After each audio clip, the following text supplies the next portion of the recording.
Is trust important? I'm going to tell you a story. I was at work.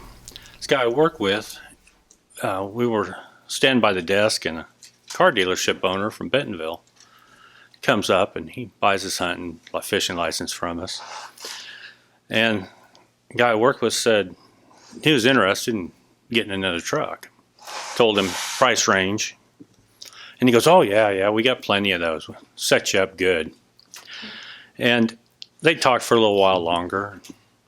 After he left, he was telling me what a great guy that he was. I mean, he said everything just fantastic about him. I was thinking, he owns a car dealership, you know? Are you sure? And he just kept bragging him up. And then, at the very end, he just blew it all away. He said, "I wouldn't trust him as far as I could throw him." Well, I was thinking maybe you couldn't be all the other great things he was saying if you didn't have that trust. But that made more sense after he said that. And he didn't buy a truck from him either. He bought it from somebody else. Well, we'll be turning to Esther to talk about the story of Mordecai and Esther and about trust. Mordecai, the uncle of Esther, raised her and cautioned her not to mention she was of Jewish descent. Esther became queen and was very loved by the king. So if you'll turn to Esther 2 and 21 through 23.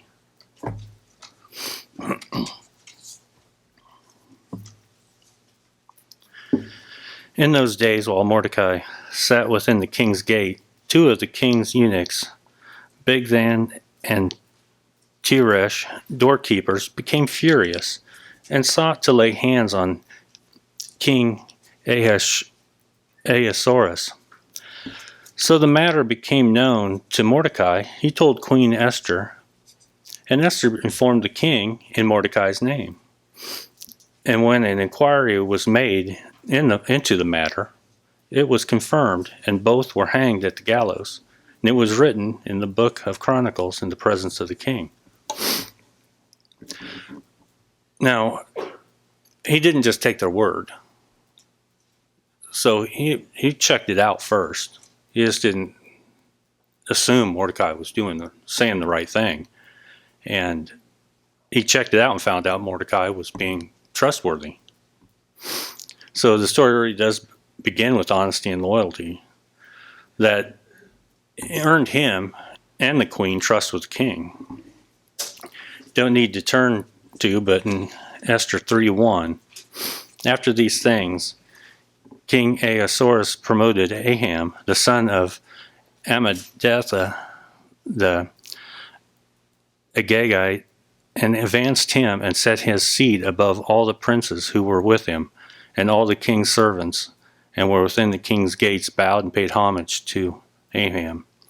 And so the king had commanded concerning him, but Mordecai would not bow or pay homage. So why do you suppose it said Ammedatha was a Agagite?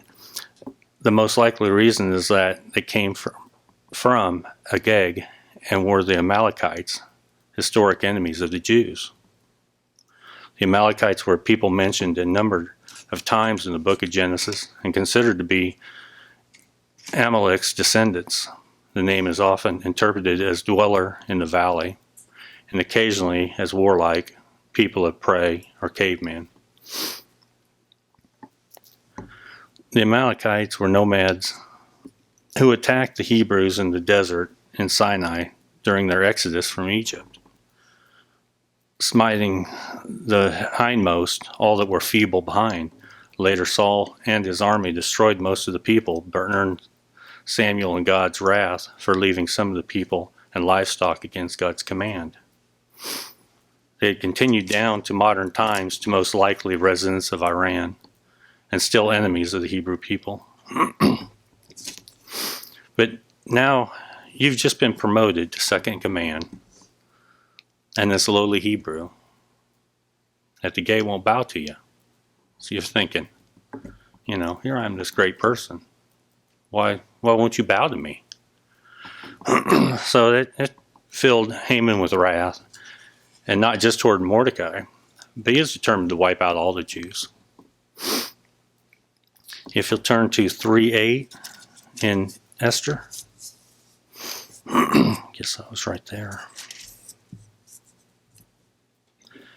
Then Haman said to King Ahasuerus, there's a certain people scattered and dispersed among the people in all the provinces of your kingdom. Their laws are different from all the other peoples, and they do not keep the king's laws. Therefore, it is not fitting for the king to let them remain. All right, it already starts off with a little bit of a lie there. True, it's like us. We keep God's laws, so we're a little different than the other people out here, but we still obey the law of the land. And so he's already indicated he didn't want to just wipe out Mordecai, but he wanted to get everybody.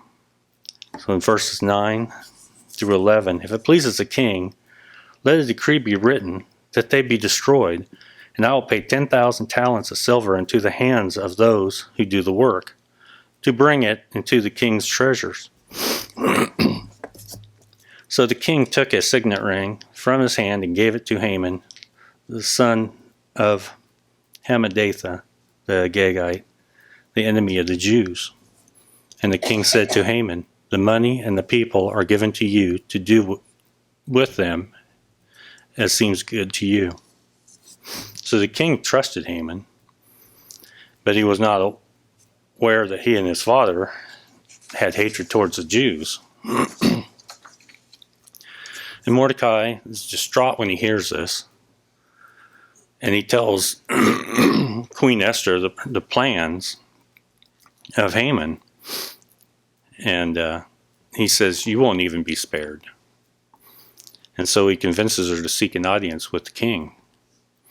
And this was not the protocol of the day, because the queen had to wait to be summoned, or it could be her life. You don't need to turn there, but Esther 4:15 through 17. Then Esther told them to reply to Mordecai, go gather all the Jews who are present in Shushan and fast for me. Rather, neither eat nor drink for 3 days, night or day. My maids and I will fast likewise. And so I will go to the king, which is against the law. If I perish, I perish. I mean, it's tough enough to do 1 day. She's saying do 3. So that'd be a little bit tougher. And then verse 17, so Mordecai went on his way and did according to all that Esther commanded him. Now if you'll turn to Esther 5, verses 4 through 14. So Esther answered, if it pleases the king, let the king and Haman come today to the banquet that I have prepared for him. Then the king said, bring Haman quickly, that he may do as Esther has said. So the king and Haman went to the banquet that Esther had prepared. At the banquet of wine, the king said to Esther, what is your petition? It shall be granted to you. What is your request? Up to half the kingdom? It shall be yours, or it shall be done. And Esther answered and said, my petition and request is this. If you have found favor in the sight of the king, if it pleases the king to grant my petition and fulfill my request, then let the king and Haman come to the banquet which I will prepare for them, and tomorrow I will do as the king has said. So Haman went out that day, joyful and with glad heart. But when Haman saw Mordecai in the king's gate, and that he did not stand and tremble before him, he was filled with indignation against Mordecai. Nevertheless, Haman restrained himself and went home, and he sent and called for his friends and his wife, Zeresh. Then Haman told them of his great riches, the multitude of his children, everything in which the king had promoted him, and how he had advanced him above the officials and servants of the king.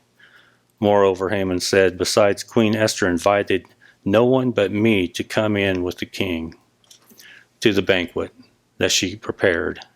And tomorrow I am again invited by her along with the king.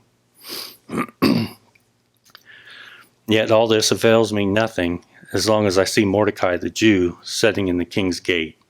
Then his wife Zeresh and all his friends said to him, let a gallows be made 50 cubits high, and in the morning suggest to the king that Mordecai be hanged on it. Then go merrily with the king to the banquet. And this thing pleased Haman, and he had the gallows made. So it was more than just him. He had friends and family who was conspiring to get rid of all the Jews. And now if you go to chapter 7 and verse 1. So the king and Haman went to dine with Queen Esther. And on the second day at the banquet of wine, the king asked again said to Esther, what is your petition? Queen Esther, it shall be granted to you. And what is your request? Up to half the kingdom? It shall be done. Then Queen Esther answered and said, if I have found favor in your sight, O king, and it pleases the king, let my life be given me at my petition, and my people at my request. For we have been sold, my people and I, to be destroyed, to be killed, and to be annihilated.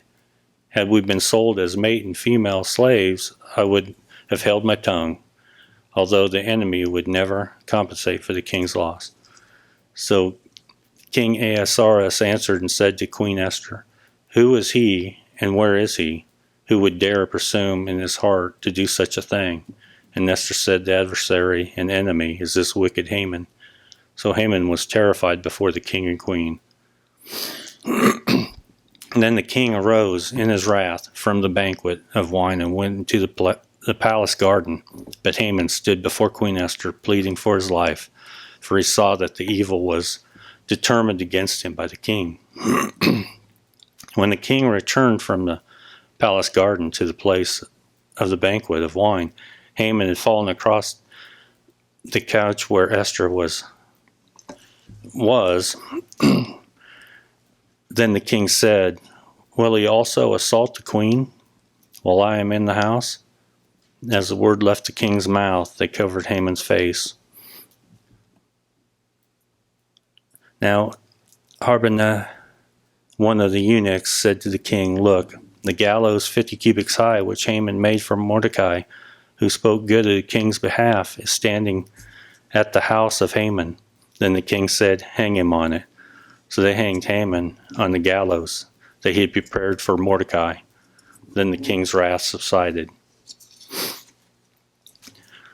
So he really deceived the king to commit genocide against the Jews, but the tables were turned on him. Proverbs 28:25. He who is of proud heart stirs up strife, but he who trusts in the Lord will be prospered. In verse 26, he who trusts in his own heart is a fool, but he who walks wisely will be delivered. The trust that Mordecai and Esther had already established with God and the king delivered them and their people when they would have perished. The deception of Haman brought to him a bitter end. Mr. Irvin?